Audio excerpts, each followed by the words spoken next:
Assalamualaikum warahmatullahi wabarakatuh.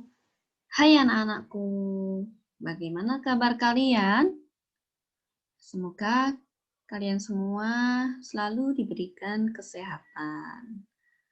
Nah, anak-anakku, di video kali ini, Bu Anis akan menjelaskan mengenai muatan bahasa Indonesia kelas 3, tema 2, menyayangi tumbuhan dan hewan. Subtema 2, manfaat hewan bagi kehidupan manusia. Kita akan membahas mengenai hal-hal yang perlu diperhatikan dalam membaca dongeng. Nah, anak-anakku, sebelum kita lanjutkan, apakah kalian masih ingat apa yang dimaksud dengan dongeng?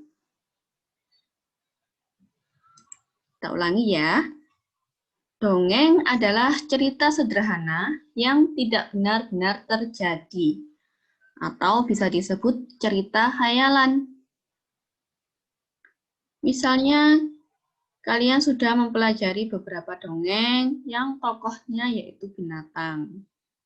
Binatang di situ bisa berbicara, padahal di kehidupan nyata binatang tidak dapat berbicara. Makanya disebut dengan dongeng atau tidak benar-benar terjadi. Kemudian, dongeng berfungsi menyampaikan pesan moral dan juga menghibur. Di dalam dongeng pasti berisi pesan-pesan moral yang ingin disampaikan kepada pembacanya. Nah, pesan-pesan moral itu sangat bermanfaat untuk kehidupan kamu sehari-hari. Selain itu, dongeng juga bersifat menghibur. Nah, sekarang kita akan membahas mengenai hal-hal yang perlu diperhatikan dalam membaca dongeng. Apa saja sih hal-hal yang harus diperhatikan?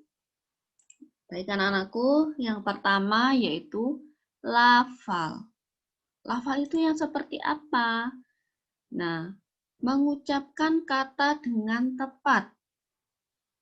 Misalnya kata makan ya diucapkan dengan kata makan. Huruf vokalnya A.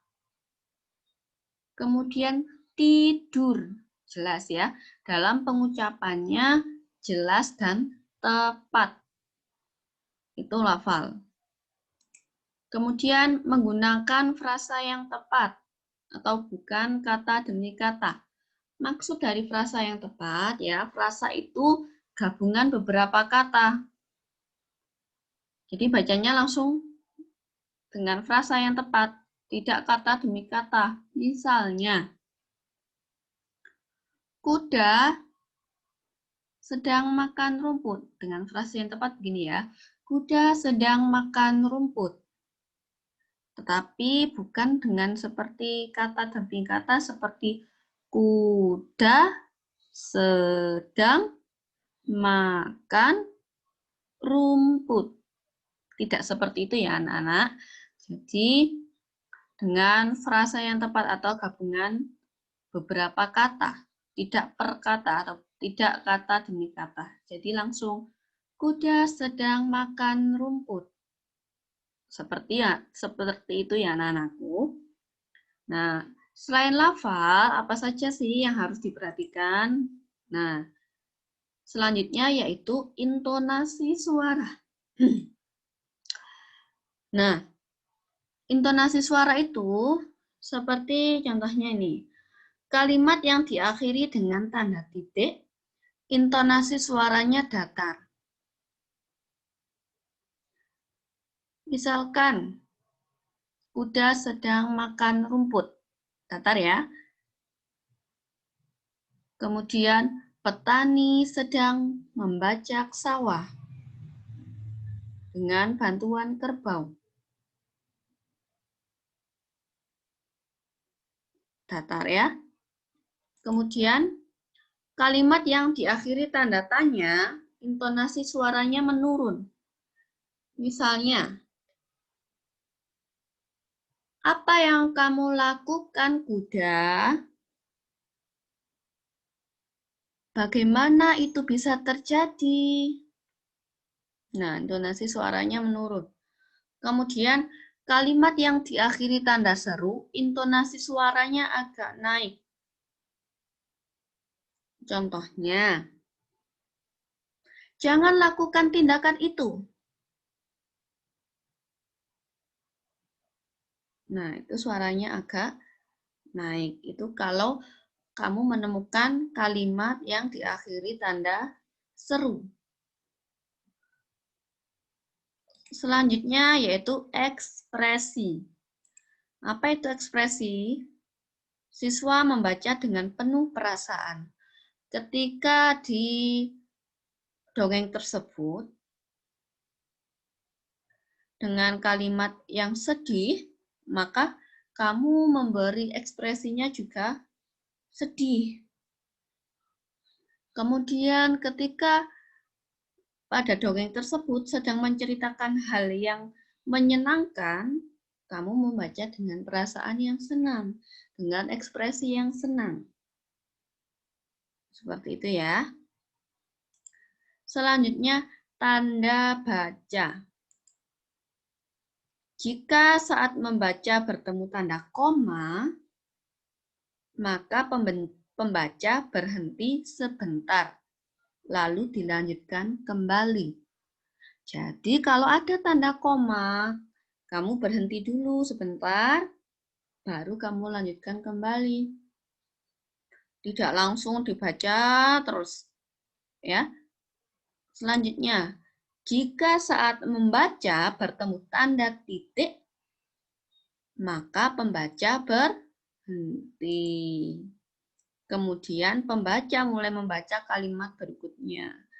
Baru berhenti sejenak, kemudian melanjutkan atau membaca kalimat berikutnya setelah tanda titik. Tidak langsung titiknya diteruskan seperti itu. Kemudian suaranya lantang dan didengar oleh orang lain dengan jelas. Tidak seperti berbicara untuk dirinya sendiri, tetapi supaya suaranya itu terdengar oleh orang lain. Nah, Bu Anis akan memberi contoh dari membaca mengenai pada dongeng kuda dan keledai yang syarat dengan beban. Ini ada 2 paragraf dengan pengarang Aesop. Sebenarnya ada lanjutannya, tapi Bu Anis beri contoh 2 paragraf ini ya. Perhatikan ya anak-anak. Pernah ada seorang pria yang memelihara seekor kuda dan seekor keledai.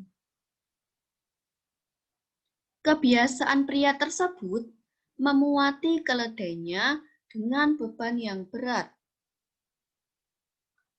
Keledai tersebut terhuyung-huyung karena beban yang terlalu berat. Sementara kuda berjalan dengan beban yang ringan. Pada suatu hari, mereka melakukan perjalanan. Keledai berkata kepada kuda, "Maukah kamu mengangkut sebagian dari beban saya? Saya merasa sangat tidak enak badan. Jika kamu mau membawa sebagian bebanku, mungkin saya akan cepat sembuh. Beban yang terlalu berat ini bisa membunuhku." Nah, seperti itu ya anak-anak. Tadi Wani sudah membaca dengan beberapa hal yang harus diperhatikan dalam membaca dongeng. Yang pertama tadi lafal. Harus jelas pengucapannya. Kuda, keledai. Ya. Kemudian ada apa lagi tadi? Nah, ini ada intonasi suara. Ada dengan tanda titik berarti intonasi suaranya datar. Ada tanda tanya, intonasi suaranya menurun. Kemudian ekspresi. Tadi ekspresinya bagaimana? Si keledai sedih, merasa berat dengan bebannya. Jadi kita juga membacanya dengan ekspresi yang sedih, yang berat membawa beban, seperti itu. Kemudian ada tanda baca. Di sini ada tanda baca titik, koma, dan juga tanda tanya. Ketika titik, kita berhenti dulu. Kita berhenti, kemudian membaca kalimat berikutnya. Kalau ketemu tanda koma, contohnya ini ya, jika kamu mau membawa sebagian bebanku, berhenti sebentar, kemudian dilanjutkan. Mungkin saya akan cepat sembuh. Nah, seperti itu. Selanjutnya yaitu suara lantang. Suara lantang, jelas. Suara volumenya terdengar jelas di para pendengar. Seperti itu ya anak-anakku. Nah, sekarang kalian pilihlah dongeng apa saja yang kamu sukai, bisa mengambil dari buku tema, bisa mengambil dari buku dongeng yang kamu punya. Nanti kamu pelajari dulu cara membacanya dengan hal-hal yang diperhatikan seperti yang Bu Anis jelaskan tadi. Kemudian kalian rekam, kalian video, kalian kirimkan ke Bu Anis ya. Mengerti ya anak-anakku? Kalau ada yang ingin kalian tanyakan kepada Bu Anis, bisa langsung WA Bu Anis. Baik anak-anakku, semoga pelajaran hari ini bermanfaat. Bu Anis akhiri. Wassalamualaikum warahmatullahi wabarakatuh. Dadah.